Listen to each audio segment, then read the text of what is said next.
really excited to share this. So I'm presenting the Service Pillar Award to a really special individual. So daring leadership. So what is daring leadership? Daring leadership is ultimately about accessing the courage inside of ourselves to serve other people well. The recipient of this Pillar Award for excellence in service embodies what it truly means to be a daring leader who practices courage and serves others really, really well. The recipient of this award is someone who makes significant contributions individually in the Maine School of Nursing, but also has had an enormously positive impact on the Maine community at large. The recipient of this award is well known for showing up in big, courageous ways on campus while championing spaces of inclusion and belonging for student peers here at UMaine in the following ways. This recipient was resident assistant for the Living Learning Community for nursing and science students, providing mentorship to over 300 UMaine students and striving to build a community in which students feel seen, heard, valued, and supported.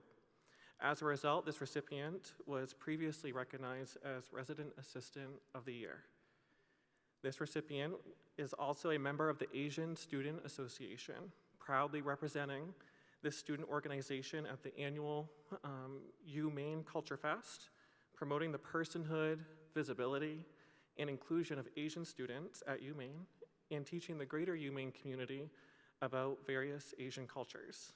And then to save the best for last, I think, personally, I might be a little bit biased here, the recipient of this award worked alongside me in the role of teaching assistant for pathophysiology since 2021. And we actually had our final exam today, so she's free.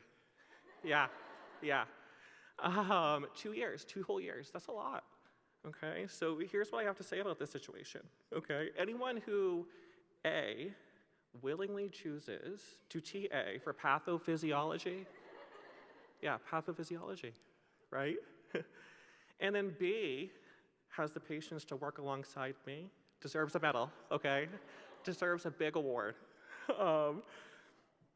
And then let me give you some more context about this course of pathophysiology. So historically, pathophysiology has been one of the most rigorous nursing courses with the lowest course ratings by UMaine nursing students.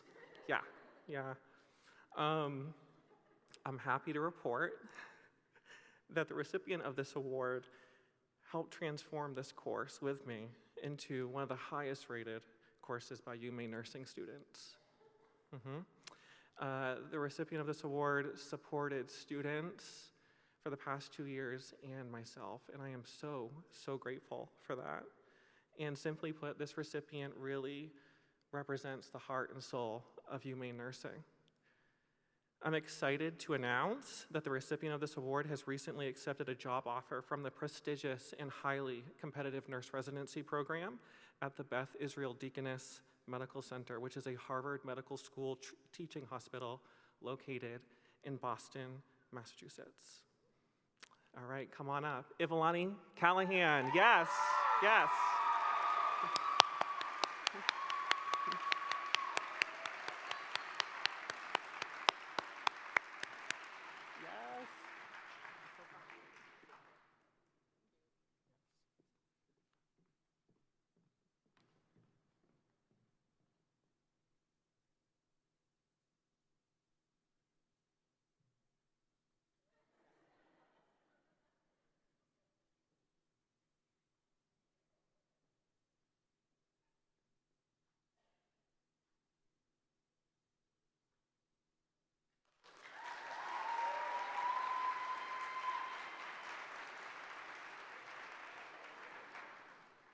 So Ivalani gets to stay up here.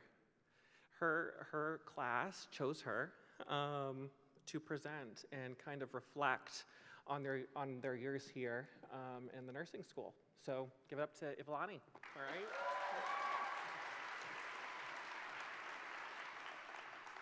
Thank you, Dr. Porter.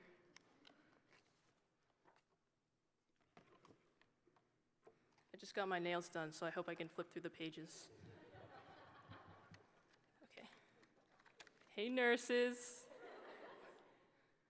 My name is Ivalani. That's Ivalani. Ivalani. I say that because if any of you know, or if any of you have been in clinical with me, you'd know that when I'm caring for a patient, I have to repeat my name about 4 times before they realize I'm not speaking gibberish. After they finally hear me, they still usually get it wrong, but fortunately the call bell does the job just as well. Thank God for this cohort and for the efforts they've put forth to learn my name. They learned it so well, they even nominated me to give the speech, and what an honor it is to be up here today. Look how far we've come. I remember, oh my gosh, let me fix this a little bit, sorry. Look how far we've come. I remember when we first entered nursing school, I couldn't even spell RN. Now I have 2 days left to learn how to spell BSN before adding it to the end of my name. Jokes aside, I'm sure this cohort, along with every single nurse in this room, know that earning those 3 letters was no easy task. In fact, it was probably the hardest thing we've ever done, ever. For context, these nursing students completed 121 credits, 740 direct clinical hours, and 100 hours of lab and simulation. And we looked good doing it. Before we move on to this next chapter in our lives, I actually wanted to take a moment to reflect. Joy is nothing without sorrow, so starting with freshman year, let's take a trip down memory lane. Microbiology. My apologies to those of you who just had a visceral reaction after hearing that word. I actually liked microbiology lab because when we wiped bacteria onto those Petri dishes, it was like I was given parental duties all of a sudden. I don't know if anyone else felt that way, but it was thoughts like that that helped me get through the course. Sometimes I miss having a little pet Streptococcus aureus. Although a difficult course, microbiology taught us everything we needed to know about bacterial infections that we may see in the hospital setting, such as Clostridium difficile, or perhaps almost everything we needed to know.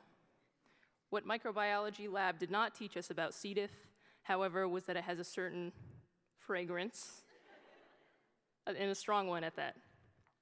We learned that little bit of information once we entered clinicals. Fortunately, nurses are resilient, and we learned to care more for the patients than that smell. Freshman year was a year of firsts. Our first pair of scrubs, our first stethoscopes, our first panic attacks that preceded our first skills demonstrations. Shout out to Dr. Robinson for teaching us how to place a Foley catheter in a teddy bear via Zoom.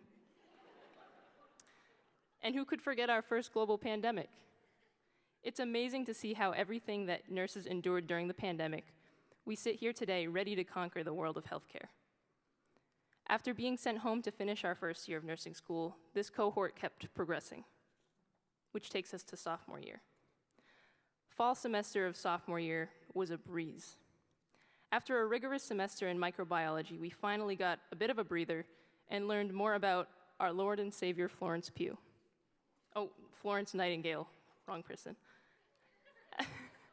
But Florence Pugh's also great. However, spring semester of sophomore year came and smacked us in the face with the triple whammy that was health assessment, med-surg 1, and pathophysiology. And I actually had the privilege of being the pathophysiology TA for the past 2 years, so Dr. Porter, that last statement was off the record.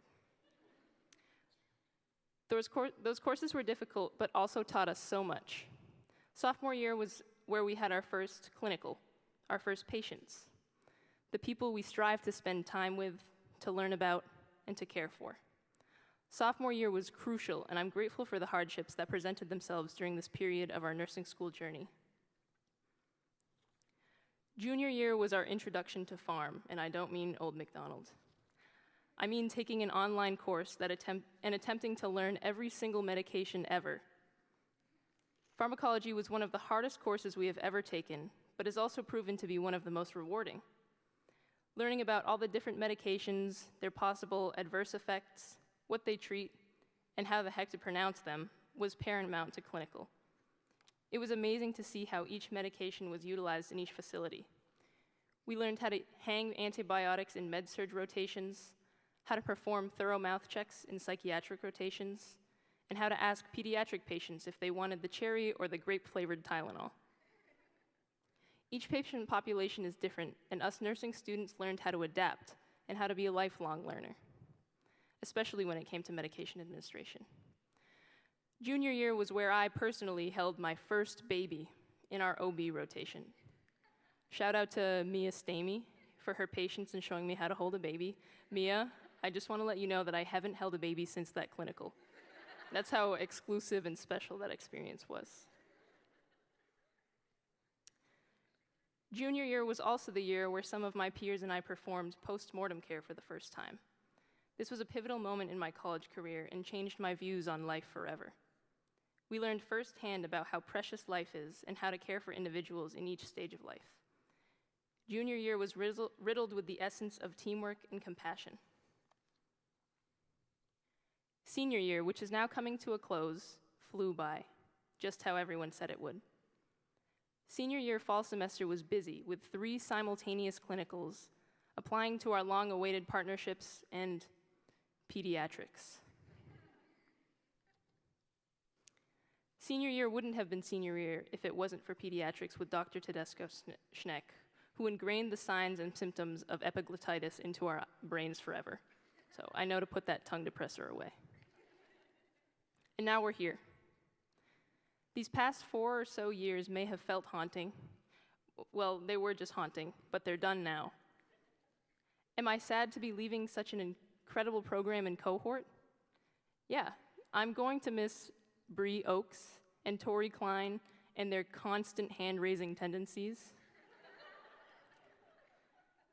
I'm going to miss John White and his opinions.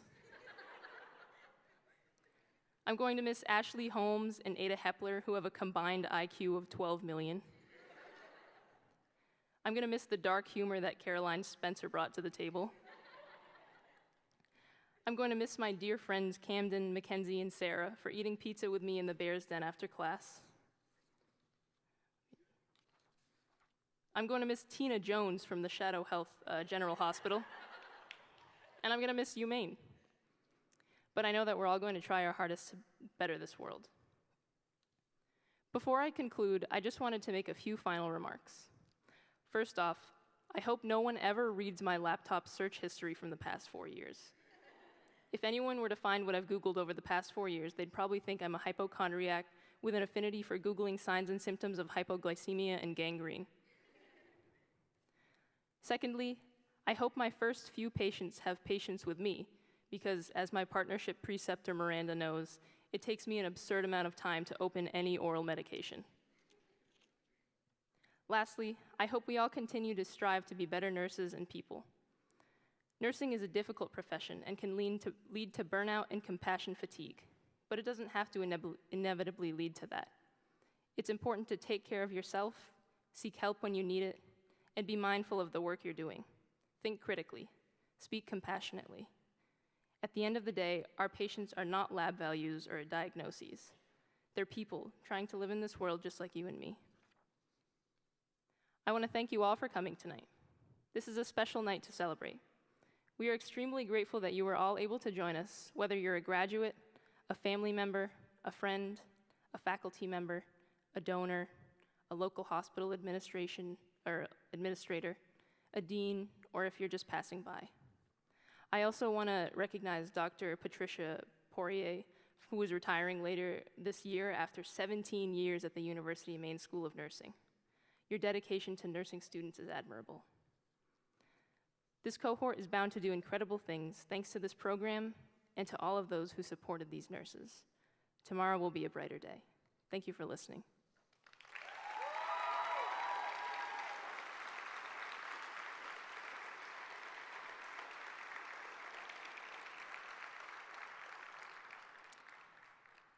Now, Annie Smith, University of Maine School of Nursing BSN Class of 2011 and MSN Class of 2018 lecturer for the School of Nursing, will now give the charge to the graduates.